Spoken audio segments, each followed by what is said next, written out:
दिक्कत यही है कि सीएम किस पार्टी का होगा। अभी तक तो इसका औपचारिक ऐलान ही नहीं हुआ है कि सब लोग ख्याली पुलाव बना रहे हैं, हम लोग बस अटकलें लगा रहे हैं। अभी कहाँ जेडीयू ने अनाउंस किया है कि सीएम की कुर्सी नीतीश कुमार छोड़ेंगे तो बीजेपी का सीएम होगा, नहीं किया। बीजेपी ने कहा है, नहीं कहा है। तो नीतीश कुमार को नाराज करके तो बीजेपी कुछ नहीं कर सकती है, ये महाराष्ट्र नहीं है।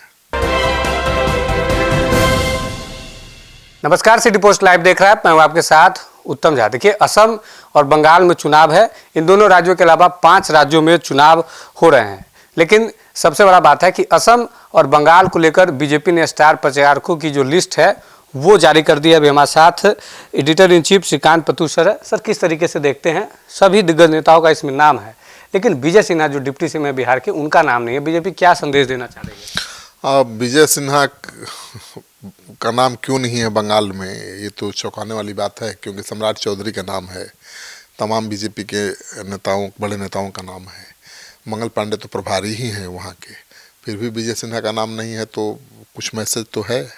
अब विजय सिन्हा ही इसको डिकोड कर रहे होंगे, क्योंकि देखिए, सम्राट चौधरी को बीजेपी ने बड़ा नेता तो बनाया ही है, बीजेपी के बड़े चेहरे तो बन ही चुके हैं।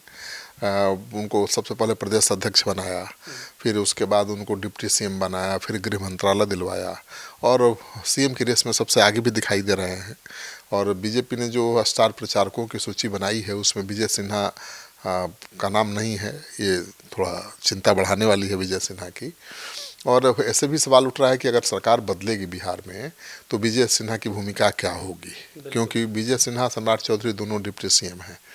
अगर सीएम बीजेपी का होता है, सम्राट चौधरी सीएम बनते हैं, तो विजय सिन्हा क्या बनेंगे, क्योंकि दोनों के रिश्ते जग जाहिर है, दोनों में 36 का आंकड़ा है। बीजेपी में भी कई सेंटर हैं और जेडीयू इसी का फायदा भी उठा सकती है।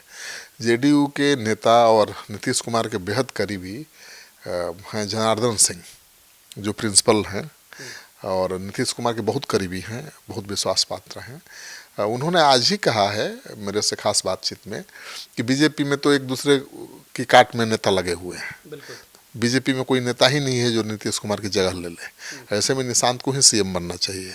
तो जेडीयू अंदर अंदर बहुत बड़ी तैयारी कर रहा है, और एक जेडीयू के नेता के घर पर कुछ लोग ये कहते हुए दिखाई दिए कि अब तो जेडीयू बीजेपी से बड़ी पार्टी बनने वाली है बहुत जल्द।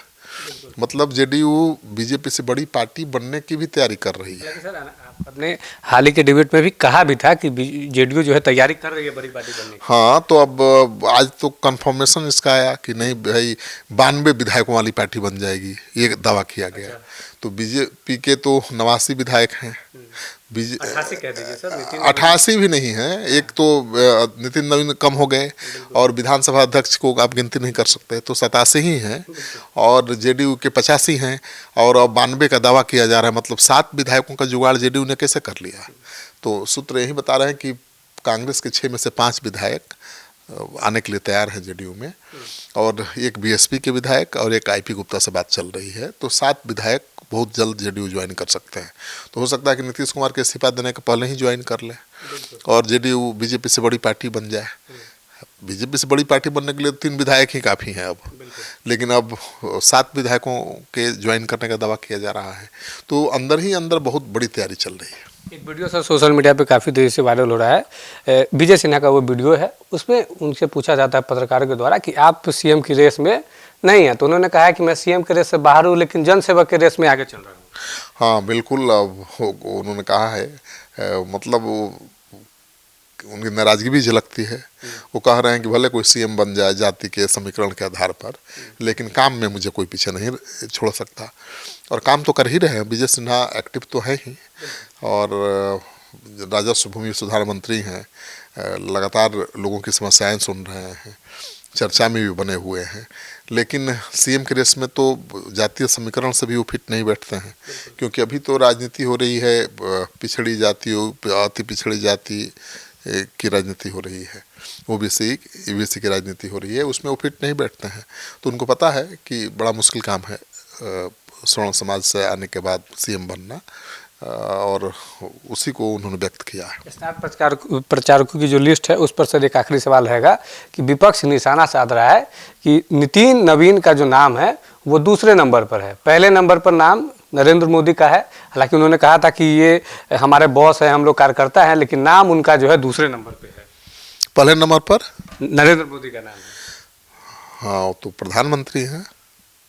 प्रधानमंत्री से बड़ा कौन है? ठीक है, कहने के लिए पार्टी का राष्ट्रीय अध्यक्ष बड़ा होता है, प्रोटोकॉल में तो बड़ा ही होता है, पार्टी का सर्वे सर्वा है, राष्ट्रीय अध्यक्ष है।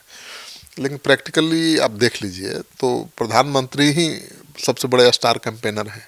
कल से उन्होंने चुनाव प्रचार शुरू किया है बंगाल में, और उम्मीद है बीजेपी को कि इस बार वो अपने थर्ड अटेम्प्ट में ममता को बाहर का रास्ता दिखा देगी। लेकिन जो लोगों की प्रतिक्रियाएं आ रही हैं सोशल मीडिया के जरिए, मैं तो गया नहीं हूँ बंगाल चुनाव कवर करने, तो उससे जो संकेत मिलता है कि लड़ाई तो टाइट है, लेकिन ममता दीदी को अभी भी एज है। और जो भी चुनावी सर्वे आ रहे हैं, चाहे वो किसी भी चैनल के हों, किसी भी सर्वे में ममता को बीजेपी से बहुत ज़्यादा सीटें आती हुई दिखाई दे रही है। मतलब सरकार वही बना रही है, ऐसा संकेत मिल रहा है। तो ममता को बंगाल में पछाड़ना थोड़ा मुश्किल काम है, क्योंकि एक मुश्त 32% वहाँ मुस्लिम है और वो पूरी तरह से गोलबंद है। और इस बार तो उनके वोट बैंक में संधारी करना मुझे लगता है कि ओवैसी और कबीर के लिए भी मुश्किल है, क्योंकि उनको लगता है कि अभी नहीं तो कभी नहीं, मतलब अभी बीजेपी आ गई तो उनकी खैर नहीं है।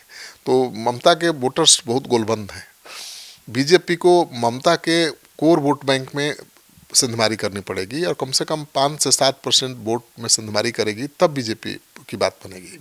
और 5 से 7% वोट बढ़ाना कोई बच्चों का खेल नहीं है। तो टाइट फाइट है, बीजेपी की सीटें बढ़ेंगी, लेकिन ममता दीदी सत्ता से बाहर होंगी ऐसा अभी दिखाई नहीं दे रहा। एक सवाल रहेगा लोकतंत्र के हिसाब से, लोकतंत्र को लेकर एक सवाल है।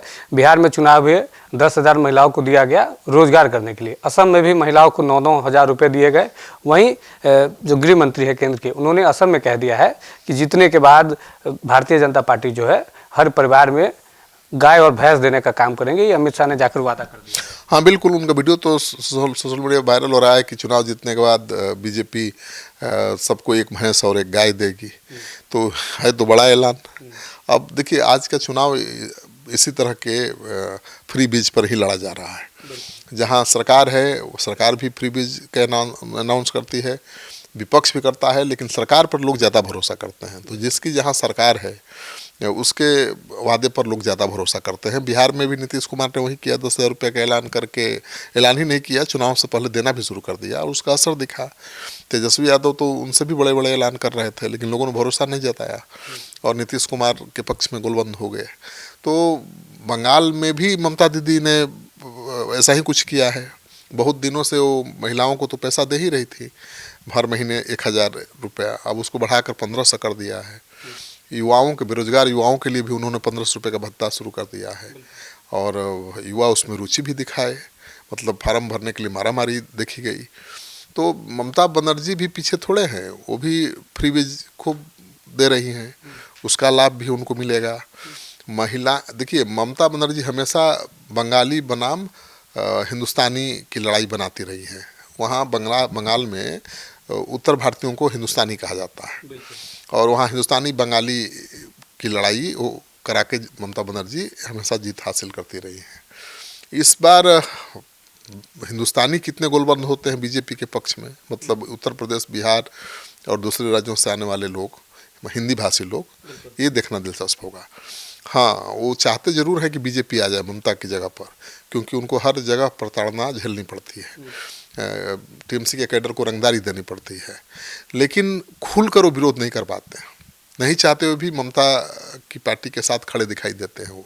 अगर उन्होंने हिम्मत दिखाई, बीजेपी ने उनको भरोसा दिला दिया कि अगर वो वोट देंगे बीजेपी के लिए तो बीजेपी उनकी रक्षा करेगी चुनाव के बाद भी, तो बाजी पलट सकती है। 5 से 7% का खेल है, 5 से 7% वोट बढ़ गया बीजेपी का तो खेल हो जाएगा। लेकिन ये 5 से 7% वोट बढ़ाना ही बहुत बड़ी चुनौती है बीजेपी के लिए, क्योंकि ममता बनर्जी भी कोई कोर कसर नहीं छोड़ रही है। अपने 70 से ज़्यादा विधायकों के टिकट उन्होंने काट दी है। ये कौन हिम्मत करेगा? तो कोई एंटी इनकम्बेंसी फैक्टर ना काम करे। सिटिंग एमएलए 70 से ज़्यादा सिटिंग एमएलए, उसमें भी बहुत प्रभावशाली लोगों के टिकट काट दिए। अच्छा। तो ममता बनर्जी तो कोई कोर कसर छोड़ ही नहीं रही है, कोई रिस्क नहीं ले रही है, कोई एंटी इनकम्बेंसी फैक्टर ना काम करे। तो बड़ा दिलचस्प है बंगाल का चुनाव। एक तरफ बीजेपी एंडी चोटी का जोर लगाए हुए है कि किसी भी कीमत पर इस बार बंगाल पर कब्जा कर लेना है। दूसरी तरफ ममता बनर्जी पीछे हटने को तैयार नहीं है। और ममता बनर्जी को बंगाल के लोग तो थोड़ा प्राइड के तौर पर देखते हैं। एज ए मुख्यमंत्री वो सबसे ज़्यादा लोकप्रिय हैं। बीजेपी के शुभेंदु जी हैं उम्मीदवार, अब तो घोषित उम्मीदवार नहीं है, लेकिन माना जा रहा है कि वहीं बीजेपी की सरकार बनेगी तो सीएम होंगे, लेकिन वो कहीं टिकते नहीं ममता के सामने। ममता ज़्यादा लोकप्रिय हैं, जो सर्वे आ रहे हैं उसके अनुसार भी ममता को ज़्यादा लोग सीएम के चेहरा के रूप में देखना चाहते हैं। तो ममता बनर्जी के कई फैक्टर्स हैं जो मजबूती से काम करते हुए दिखाई दे रहे हैं और बीजेपी के लिए बहुत आसान नहीं है। सर एक सवाल रहेगा, एमएलसी में सर 3 जो पद हैं वो खाली हो रहे हैं। मंगल पांडे का पद भी खाली जाएगा, सम्राट चौधरी का भी पद खाली होगा, नीतीश कुमार ने इस्तीफा दे दिया है। ऐसे में चर्चाएं ये हैं कि जेडीयू से निशांत कुमार जा सकते हैं और मंगल पांडे या सम्राट चौधरी का जो पद है उस पद में उपेंद्र कुशवाहा के जो बेटे हैं उनको फिट किया जाएगा। देखिए, एमएलसी के तो 12 सीटों के लिए चुनाव होने हैं, 3 सीटों के लिए उपचुनाव होना है, बाकी 9 सीटों के लिए चुनाव होना है। तो 3 सीट जिस पर आप बात कर रहे हो उपचुनाव की है, वो जैसे मंगल पांडे सम्राट चौधरी की सीट वो उपचुनाव वाली सीट है, नीतीश कुमार की सीट, क्योंकि तीनों और मंगल पांडे बन गए हैं विधायक, सम्राट चौधरी विधायक बन गए हैं, नीतीश कुमार राज्यसभा जा चुके हैं, तो तीनों सीटों पर उपचुनाव होना है, बाकी 9 सीटों पर चुनाव होना है। और मुझे लगता है कि दीपक प्रकाश मंगल पांडे के कोटे से जाएंगे, उपेंद्र कुशवाहा के बेटे मंगल पांडे के कोटे से जाएंगे, वो उनकी जगह पर जाएंगे। और दूसरे हैं निशांत कुमार जो नीतीश कुमार के जगह पर जाएंगे विधान परिषद। और निशांत को विधान परिषद में भेजना इसलिए भी ज़रूरी है कि पार्टी ज्वाइन कर चुके हैं और उनको सरकार में भी महत्वपूर्ण जिम्मेवारी निभानी है अगर बीजेपी की सरकार बनती है तो इसलिए उनका भी जाना तय है। देखिए सर, बिहार विधानसभा चुनाव में जो लोग नाराज हुए थे, जिनको बीजेपी ने मैनेज किया, उसको भी तो कुछ जिम्मेदारी देनी पड़ेगी बीजेपी को। हाँ, देनी पड़ेगी, लेकिन अब सबको एमएलसी थोड़े बीजेपी बना देगी। अब दीपक प्रकाश को बनाना जरूरी है क्योंकि मंत्री हैं, किसी सदन के सदस्य नहीं है, तो उनको बनाना ही पड़ेगा। निशांत कुमार नीतीश कुमार के बेटे हैं, तो उनसे ऊपर तो कोई नहीं है, तो इन दोनों का जाना तय है। चिराग पासवान एक सीट से कम मानेंगे नहीं, क्योंकि उनकी पार्टी के 19 विधायक हैं, राज्यसभा में बिना शर्त उन्होंने समर्थन दिया है। तो विधान परिषद में भेजने के लिए तो केवल 25 विधायकों की ज़रूरत है, 19 उनके हैं ही। और जेडीयू बीजेपी के पास एक्स्ट्रा सीट भी है, विधायक भी हैं। बीजेपी के 10 विधायक हैं, मतलब बीजेपी के एमएलसी कोटा पूरा होने के बाद भी एक्स्ट्रा 10 विधायक हैं और 6 ही चाहिए चिराग को अपना एक एमएलसी बनाने के लिए। तो मुझे लगता है कि एक सीट चिराग को भी मिलेगी। एक सवाल सर आखिरी रहेगा, सम्राट चौधरी को लेकर ऐसी चर्चाएं हैं कि बीजेपी ने उनको बिहार में बड़ा चेहरा बनाया, उनको प्रदेश अध्यक्ष बनाया, डिप्टी सीएम बनाया, उसके बाद गृह विभाग की जिम्मेदारी दी। लेकिन बीजेपी अब ये देख रही है कि रिटर्न में सम्राट चौधरी ने क्या किया, अपने जिस जाति से वो आते हैं, क्या उसका जो वोट है वो ट्रांसफ़र करवा पाए बीजेपी के लिए। अब भाई विधानसभा चुनाव में तो कुशवाहा समाज का वोट तो मिला ही है, अब भले उस पर दावेदारी और लोग भी करेंगे। उपेंद्र कुशवाहा भी कहेंगे कि भाई उनको राज्यसभा बीजेपी ने भेजा, उनको सम्मान दिया, इसलिए विधानसभा चुनाव में जीत मिली। और शाहाबाद में तो बहुत अप्रत्याशित जीत मिली है और शाहाबाद में ज़्यादा प्रभाव तो उपेंद्र कुशवाहा का ही है। लेकिन सम्राट चौधरी भी कहेंगे कि भाई हम डिप्टी सीएम हैं, गृह मंत्री बने हैं, ठीक है ना, डिप्टी सीएम बने हैं तो हमने काम किया है और कुशवाहा समाज गुलबंद हुआ है एनडीए के पक्ष में। पूरे बिहार में कुशवाहा समाज ने वोट दिया, तब तो 202 सीटें आई हैं। तो मुझे लगता है कि सम्राट चौधरी जितना दे सकते हैं उन्होंने दिया है और आज भी रेस में सबसे आगे भी हैं। अब दिक्कत यही है कि सीएम किस पार्टी का होगा। अभी तक तो इसका औपचारिक ऐलान ही नहीं हुआ है कि सब लोग ख्याली पुलाव बना रहे हैं, हम लोग बस अटकलें लगा रहे हैं। अभी कहाँ जेडीयू ने अनाउंस किया है कि सीएम की कुर्सी नीतीश कुमार छोड़ेंगे तो बीजेपी का सीएम होगा, नहीं किया। बीजेपी ने कहा है, नहीं कहा है। तो नीतीश कुमार को नाराज करके तो बीजेपी कुछ नहीं कर सकती है, ये महाराष्ट्र नहीं है, ठीक है ना। यहाँ पर तो नीतीश कुमार की इच्छा अनिच्छा का ध्यान रखना पड़ेगा बीजेपी को। सीएम अगर बीजेपी अपना बनाएगी भी तो नीतीश कुमार की मर्जी से ही बनाएगी और नीतीश कुमार तो संकेत दे ही रहे हैं कि सम्राट चौधरी को सीएम बनाना चाहते हैं अगर छोड़ेंगे तो मुझे लगता है कि अभी रेस में वही आ गए। बहुत बहुत धन्यवाद सर। हमारे साथ चीफ एडिटर श्रीकांत पत्तू से इस वीडियो में तमाम मुद्दों पर बातचीत हुई है। मुद्दों पर आप क्या कुछ सोचते हैं कमेंट बॉक्स में जरूर लिखिएगा। बहुत बहुत धन्यवाद।